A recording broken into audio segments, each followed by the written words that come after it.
بہن بھائیوں کے ساتھ کیسے چلنا ہے، یہ تعلیم تھوڑے بتائے گی، تو میرا نبی بتائے.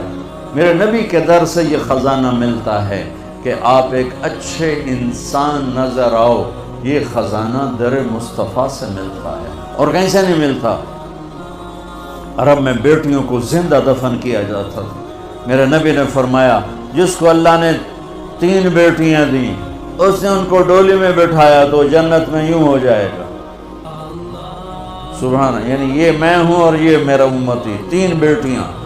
اللہ ایک صحابی کا بھلا کرے، کہنے کہ یا رسول اللہ جو 3 نہ ہوں 2 ہوں. کا کوئی نہیں، جو 2 کو ڈولی میں بٹھائے گا وہ بھی ایسے ہی ہوگا.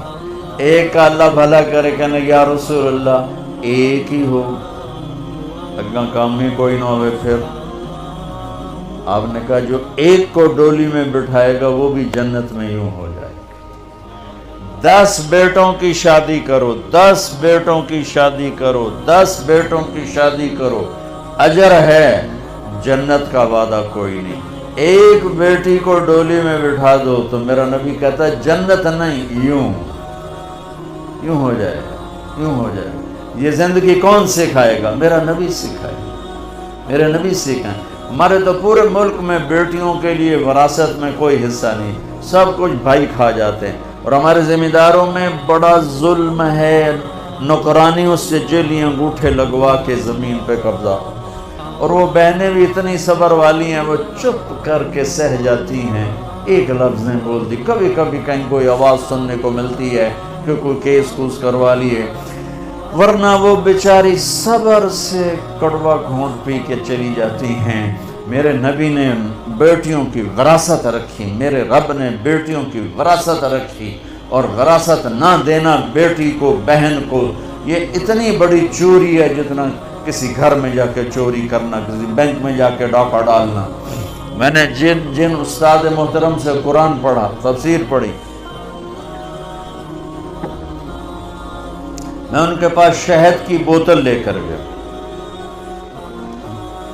وہ 10 روپے کی شہد کی بوتل آتی تھی، لیکن میرے تو 10 پیسے بھی نہیں لگے تھے.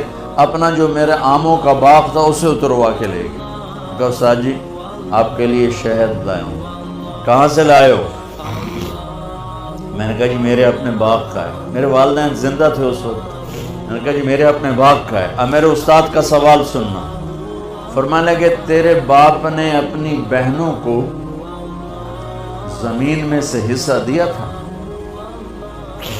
یعنی جو میرے دادا کی زمین بنتی ہے اس میں میرے باپ اور بہنیں، اور میرے باپ اور ان کی بہنیں، یہ میری پھوپھیاں، اگر میرے باپ نے زمین میں سے حصہ دیا ہے تو یہ بوتل کا شہد حلال ہے، اور اگر نہیں دیا ہے تو یہ حرام ہے، میں نہیں لوں گا. یہ تھا سوال کا منشا. مجھ سے فرمانے لگے تیرے باپ نے اپنی بہنوں کو حصہ دیا تھا؟ میں نے کہا جی اللہ کا لاکھ لاکھ شکر ہے میرے باپ کی بہن ہی کوئی نہیں. شکر اس لیے میں نے کہا کہ ہوتی تو کوئی نہ دیتے، رواج نہیں تھا. کہنے کہ اچھا تیرے دادا نے اپنی بہنوں کو حصہ دیا تھا؟ میں کہا جی حضور میں حال اسے جمع ہی کوئی نہ ہو، میں نے نہیں پتہ دیتا ہے کہ نہیں دیتا. میرے جمن تو بعد دے سوال کرو، میرے جمن تو پہلے دے نہ کرو. یہ شریعت بیٹیوں کو یہ حق دیتی ہے، بہنوں کو یہ حق دیتی ہے. جس نے 2 بیٹیوں کو ڈولی میں بٹھایا جنت واجب. جس کی بیٹیاں کوئی نہیں، بیٹی نہیں ہوئی، ادھر جیسے میرا یعنی میرے جو دادا تھے ان کے کوئی بیٹے، 2 بھائی تھے صرف، میرا باپ اور میرا تایا، بس 2 بھائی تھے، ساری وراثت ان کی تھی. لیکن اللہ نے دو بیٹیاں نہیں دی، 2 بہنیں دے دی. اس نے اپنی بہنوں کو بیٹیوں کی طرح پالا اور شادی کی اور ڈولی میں بٹھایا، اور جو باپ کی طرف سے حق بنتا ہے ان کے گھر پہنچایا. تو میرا نبی نے فرمایا کہ جنت میں داخل ہو گیا.